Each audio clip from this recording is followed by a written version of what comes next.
આપણે જ્યારે પણ સિંહ વિશે વિચારીએ ત્યારે મગજમાં એક જ છબી આવે છે, જંગલનો રાજા, એકલો, શક્તિશાળી, જે બધા પર રાજ કરે છે. પણ શું આખી વાત આટલી જ છે? હકીકતમાં સિંહનું જીવન એકલતાનું નથી, પણ બહુ જ જટિલ સામાજિક સંબંધોનું છે. તો ચાલો આજે આપણે ઊંડા ઉતરીએ અને સમજીએ કે સિંહની સાચી તાકાત એના જૂથમાં, એના પ્રાઇડમાં કેવી રીતે છુપાયેલી છે. એટલે જ આ સવાલ બહુ મહત્વનો બની જાય છે. પ્રાઇડ વિના સિંહ શું છે? શું એના વગર પણ એ જંગલનો રાજા કહેવાય? આ એક જ પ્રશ્ન આપણને સિંહના અસ્તિત્વના મૂળ સુધી લઈ જશે. હવે આ સવાલનો જવાબ શોધવા માટે આપણે શરૂઆત કરવી પડશે એમના ઘરથી, એટલે કે એમના નિવાસસ્થાનથી. કારણ કે તેઓ જ્યાં રહે છે એ જ જગ્યા એમના સામાજિક જીવનનો પાયો નાખે છે. જરા વિચારો, આફ્રિકાના મોટા મોટા સવાના જ્યાં દૂર દૂર સુધી ઘાસના મેદાનો ફેલાયેલા છે, બસ આ જ છે સિંહનું ઘર. આવી ખુલ્લી જગ્યાઓમાં તેઓ બહુ જ સરળતાથી શિકાર પર નજર રાખી શકે છે અને પોતાના વિસ્તારની રક્ષા પણ કરી શકે છે. અને આ બંને વસ્તુઓ એમના ગ્રુપના અસ્તિત્વ માટે ખૂબ જ જરૂરી છે. અને જુઓ, આ ખુલ્લા મેદાનોમાં સિંહ ખાલી રહેતો નથી. એ તો અહીંનો રાજા છે. ફૂડ ચેઇનમાં એકદમ ટોચ પર બેઠેલો એક કુશળ શિકારી, જે આખા પર્યાવરણનું બેલેન્સ જાળવી રાખે છે. આ સ્લાઇડ પર જે શબ્દ છે ને, કીસ્ટોન શિકારી, એ જરા ધ્યાનથી જુઓ. આ બહુ જ જબરદસ્ત કોન્સેપ્ટ છે. આનો સીધો મતલબ એ છે કે જો સિંહ ના હોય તો આખી ઇકોસિસ્ટમ, આખું પર્યાવરણ પડી ભાંગે. કેવી રીતે? કારણ કે એ જ તો છે જે શાકાહારી પ્રાણીઓની વસ્તીને કંટ્રોલમાં રાખે છે, જેનાથી ઘાસના મેદાનો હેલ્ધી રહે છે. એમ કહી શકાય કે એમની હાજરી જ આખા પર્યાવરણને ટકાવી રાખે છે.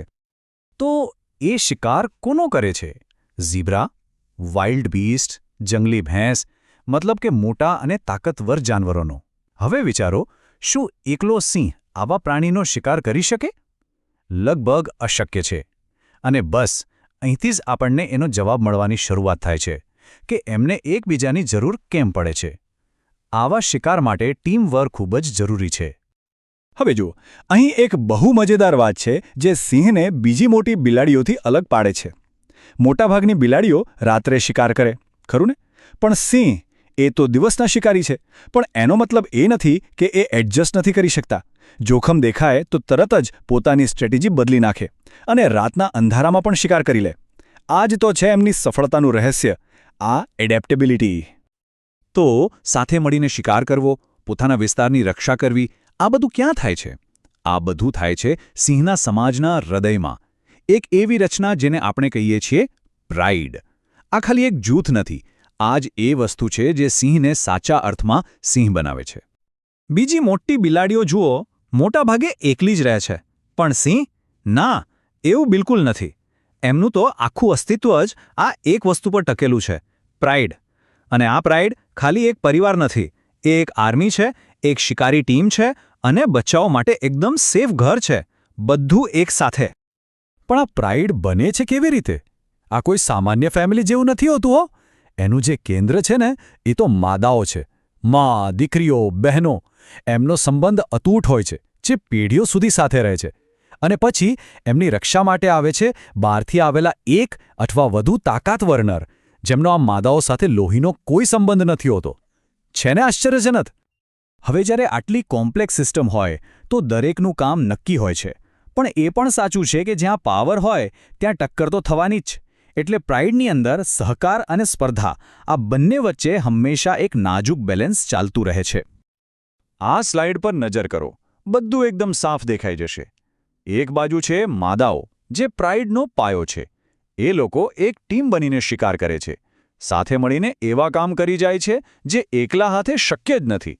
અને બીજી બાજુ છે નર, પ્રાઇડના રક્ષકો. એમની જિંદગી તો સતત સંઘર્ષ જ છે. ફક્ત સત્તા માટે નહીં, પણ પ્રાઇડને બહારના દુશ્મનોથી બચાવવા માટે પણ. અને આ રીતે આપણે ફરી પાછા આપણા એ જ સવાલ પર આવી ગયા. આટલું જટિલ સામાજિક માળખું આખરે સિંહને ટકી રહેવામાં મદદ કેવી રીતે કરે છે? હવે જવાબ એકદમ સ્પષ્ટ છે નહીં? પ્રાઇડ એ માત્ર એક ગ્રુપ નથી. એ તો સહકાર અને સંઘર્ષનું એક પરફેક્ટ મિશ્રણ છે. એક એવી રચના જેણે સિંહને જંગલનો રાજા બનાવ્યો છે, કારણ કે એની અસલી તાકાત એની એકલતામાં નહીં, પણ એના સમાજમાં છે.